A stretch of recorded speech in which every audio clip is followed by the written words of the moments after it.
everyone, welcome back to my channel. I hope you're doing well. I'm joined with Pickles today, who's just going to burrow in my hair, so she'll just be cruising around. What are you doing? As you can see from the title, today's video is some of my struggles and challenges as a visually impaired person. I have been umming and ahhing about making this video for a really long time for a number of reasons. Now, a lot of people have actually asked me for this video, believe it or not, ever since I started my channel, even though I'm still a very small channel. A lot of people are curious about some of the challenges that I face. There are a lot of things going on in the world that are much bigger than my own struggles, and I don't want people thinking that I'm sitting here going, oh, woe is me, look at all my troubles, when there are significantly bigger things going on. But at the end of the day, it is part of my life and something that I think is worth sharing, because it's hopefully something that people can learn from and be educated by. But I am fully aware that despite my disability, I live in significant privilege, so I wanted to kind of put that out there, that I'm not trying to take away from what's going on in the world at the moment, but I just wanted to throw that out there. Another kind of thing to put out there for people who don't experience sight loss or don't have anyone in their life that experiences sight loss is there isn't black and white. It's not, oh, someone can see, you know, with 20/20 vision and then the other person's blind and only sees in black. There's so much more in between, and I touched upon this in a couple of my other videos. I'll leave some cards throughout the video and you can click on them if you like, but I can see certain things and I can't see other things. So to someone who doesn't know that I have sight loss, they'll probably think that, oh, I just need glasses to correct it and everything's fine. That's not the case. I am visually impaired. I'm registered as visually impaired, and there are challenges. I also put off making this video because I want my channel to be a really positive place, and I don't want it to be me kind of whinging all the time. But at the end of the day, I do have struggles in my life and it is worth sharing. So I thought I would do that. And also, you okay up there? These are the ones that I can kind of think of off the top of my head. I didn't want to spend too much time labouring over it, because then I'm just going to make it into a more negative video, and I don't want that. I want to express what I find challenging off the top of my head, and then maybe in the future make another one if, you know, I think I've missed anything. So I'm going to share the ones that I think of off the top of my head now, and then we'll go from there. So here we go. So number one, which again I realise is a very privileged thing, but I can't do it, is being able to drive. That is my number one challenge, in my opinion. It has prevented me from progressing in my career. It has stripped away some of my freedom, and it kind of isolates me from different things. You know, when people are growing up, one of the big things is, you know, getting your first car and passing your test and, you know, all that kind of stuff, and it's not something that I've been able to do. As I've mentioned, it was in my things not to say to visually impaired people video, I'll put a card up there now. It has prevented me from progressing and ultimately achieving my dream job, in my opinion. So yeah, it's been a burden, and people love to labour the point. Again, as I said in my video, people go, oh, if only you could drive, you could do this and you could do that. It's like, yeah, I know. I don't think about it 24/7. So that's been a major issue, but I do my best around it. As I've mentioned in my other videos, I've got a disabled person's bus pass, which does give me freedom when we can actually travel around. Also, Pickles is just chewing my ear, so if you could like not do that, that'd be great. I also have a disabled person's rail card, which helps with rail fares because they are extremely expensive for the service you get. And I like to walk. For one of my previous jobs, I used to walk about 15 miles a day. I definitely don't do that now, but I enjoy walking, so that's another way of kind of getting some of your freedom. So yeah, not being able to drive is a massive burden for me, but I can't change that unless they bring out these driverless cars, but I'll be a bit sceptical about them unless they're 100% safe. Linking on from that, my sort of close-up vision, like me from the camera and everything, is alright, but my distance vision is awful. And as someone who uses bus services a lot, I find it really challenging because I can't read the bus numbers. In my area, it's semi-obvious what bus is coming based on the actual vehicle, but it's not fail-safe. So I might be waiting for a bus and I'm hoping for the best when I'm hailing that bus because I don't actually know what the number is. And also some bus companies do not maintain their buses very well, and the image which displays the bus number is unclear or it's really dull, and it's very hard to see. So if you work for a bus company, please keep your fleet in tip-top condition so people like me actually have a chance in seeing what bus is coming. Embarrassingly as well, I also sometimes go out of my way to go to a different bus stop, which may involve walking further because I know it's busier and there's more chance of somebody else hailing each bus, and then when the bus actually comes to the stop I can see which one it is and then I can just get on, instead of hailing a bus, realising it's the wrong one and then having to, you know, style it out, and it's all really embarrassing. So sometimes I will go out of my way to be around other people in order to kind of see which buses are coming. So yeah, I find that quite challenging.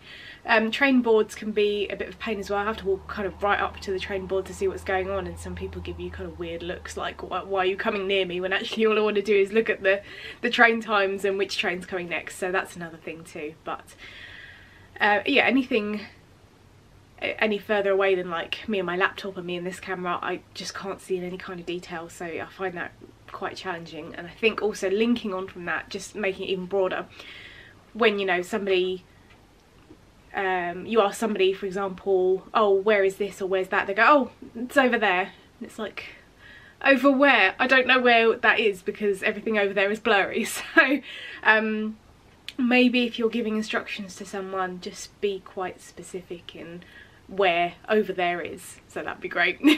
So a lot of this is to do with being out and about, but the other thing that I find a bit challenging is crossing the road, which again, sometimes I feel a little bit embarrassed about admitting. I try and be like super independent and that kind of thing, but crossing the road where there isn't a zebra crossing or the green man can be a bit of a pain for me. So I can kind of see when cars are coming, yeah, that's not a problem, but I can't see when the driver is gesturing to me, oh, you know, go across or whatever.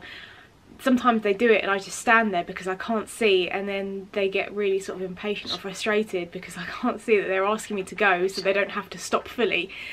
So that can be awkward. At night it's easier because, you know, they usually flash their lights, that's fine, but I've also had a situation where a car's been coming and they've slowed right down, so I go, oh, okay, they must be gesturing for me to cross the road, so I go to step out and then they immediately speed up again and zoom past, and it's like, that's not kind. So to drivers, I would say if you are going to gesture to someone to cross the road in front of you, which is obviously very kind of you to do so, maybe use your lights. It's easier for me to see, even in the daylight, I'm kind of looking in that direction usually for some kind of guidance. So yeah, flash your lights and then I know from a distance, that's fine. And just, yeah, if you're going to slow down, just stop, because it's just dangerous. Don't be zooming through once I step out into the road. Another embarrassing thing that I do to admit is if I see that there's like kind of a steady stream of cars coming, I don't want to put myself in that situation where I don't know if someone's going to gesture to me to cross over in front of them or not.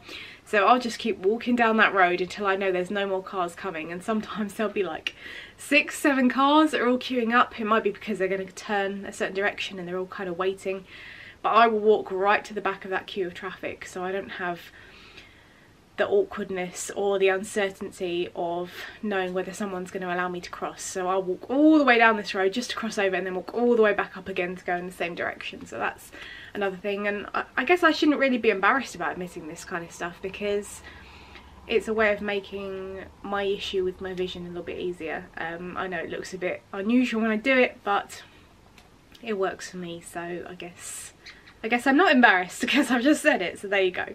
Next one, I guess, is kind of personal to me, which is pain and vision changes. Not everyone who is visually impaired, or blind for that matter, has pain with their disability. Sometimes it's just how they're born, or it just comes on and that's just the way it is, or they have other things that I don't have, kind of symptomatic things. For me, with my bullous keratopathy, which I've discussed in detail in a few other videos, it can be extremely painful. I don't get the pain as intensely as I used to before it was a little bit better controlled, but I still get eye pain, and it is really, really uncomfortable, and it's really hard to convey.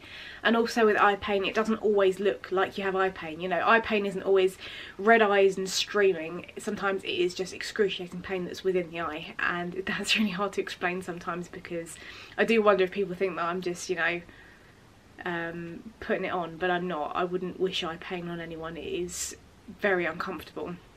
And coming with that also, because I have this bullous keratopathy, it also leads to occasional more blurred vision than I would have normally. So sometimes I can't see out of my bad eye. They're both bad, but this particular one I can't see out of it very much at all, and I never know when that's going to happen. It kind of does it on its own schedule, so we have to go with the flow.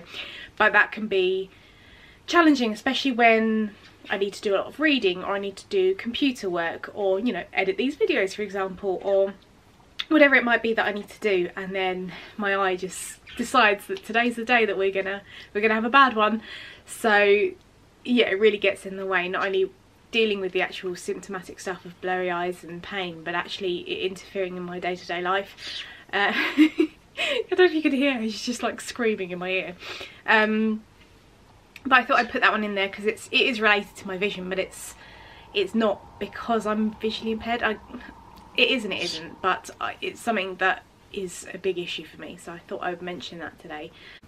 And then I think this is like the fifth one, and the final one that I'm going to put in this particular video, which is employer attitudes.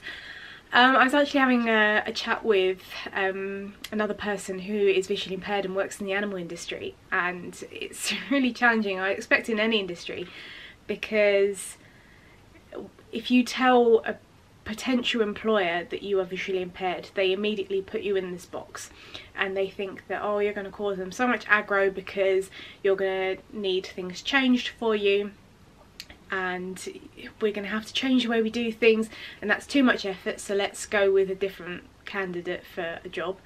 Or you don't tell them that you have visual impairments or visual issues, and sorry, excuse me, they are going to find out down the line because there are going to be challenges, and they don't want to be as accommodating when you bring it up. And it's not always asked of you when you apply for jobs or you go to an interview if you have any additional needs like this. They normally want to know about mobility issues, which not all visually impaired people have, but it's one of those things you don't really want to just bring up. You know, you want to tell them all of these fantastic things that you can do and all of these things that you've achieved, and then you don't want to be like, by the way, I have a disability, because you just know the second that they know that, they are going to immediately want to go with someone who's less of a problem, you know, more low maintenance. You don't have to make any changes for them. There are good employers out there, but more often than not, employers want easy employees who aren't going to interfere with the way that they do things at the moment, in the sense of changing techniques or changing the way that things are done, sort of safe working practices, that kind of thing.